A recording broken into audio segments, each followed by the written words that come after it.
జై సీతారాం. ఒక ప్రభుత్వ మహిళా ఉద్యోగిని, ఒక అధికారిని ప్రజలకు ఉచితంగా అందించవలసిన సేవలకు లంచం తీసుకుంటే ఆ లంచం ఇచ్చినవాడు సంతోషంగా ఆమెను ఆశీర్వదిస్తూ ఇస్తాడా? లంజముండ అని తిట్టుకొని ఇస్తాడు.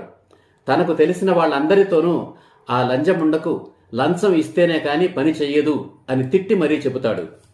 ఆమె ఎంత ఉన్నత కులంలో పుట్టినా, ఎంత చదువుకున్నా, ఎంత హోదా ఉన్నా, ఎంత జీతం తీసుకుంటున్నా ఏమిటి ప్రయోజనం? తనకు లంచం ఇచ్చిన వాడికి లోకువయ్యింది. లంచం ఇచ్చినవాడు ఆ తిట్టుతో ఆగుతాడా?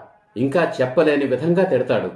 ఆ మహిళా అధికారి శీలానికి, గౌరవానికి భంగం కలిగించే లంచం అవసరమా? ఆమె తీసుకునే జీతం, ఆమె భర్త సంపాదన తన కుటుంబ జీవనానికి సరిపోదా?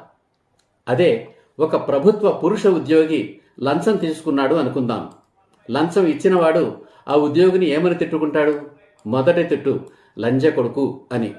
తర్వాతి తిట్లు వీడి అమ్మ, వీడి అక్క, వీడి పెళ్ళాం, వీడి కూతురు, ఇంకా చెప్పలేని విధంగా తిట్టుకుంటాడు.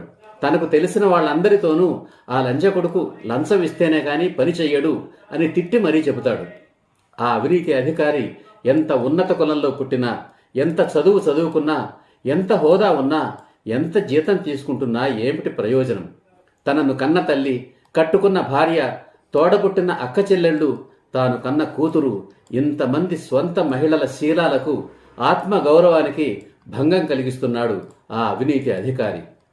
ఒక ప్రభుత్వ ఉద్యోగి మాత్రమే కాదు, ఒక డాక్టర్ గాని, లాయర్ గాని, ఇంజనీరు గాని, ఎవరైనా గాని వారి అవినీతి అక్రమ సంపాదనల వల్ల కష్ట నష్టాలు అనుభవించిన వాళ్ళు వాళ్లను అలానే తిట్టుకుంటారు.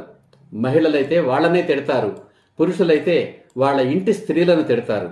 తప్పు చేసిన ప్రతి స్త్రీ తన శీలానికి, తన ఆత్మగౌరవానికి భంగం కలిగించుకుంటుంది.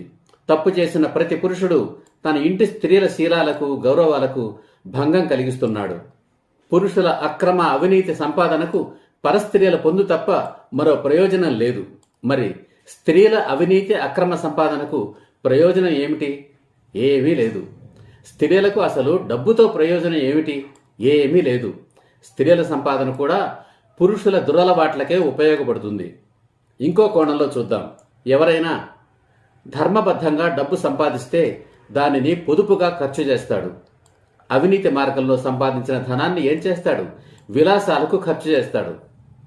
మొదట ధూమపానం, మద్యపానం, మాదక ద్రవ్యాలు, తరువాత వీలైతే రెండో భార్య, లేకపోతే వ్యభిచారం. పరస్త్రీ వ్యామోహానికి అంతే లేదు. జై హింద్, జై సీతారాం.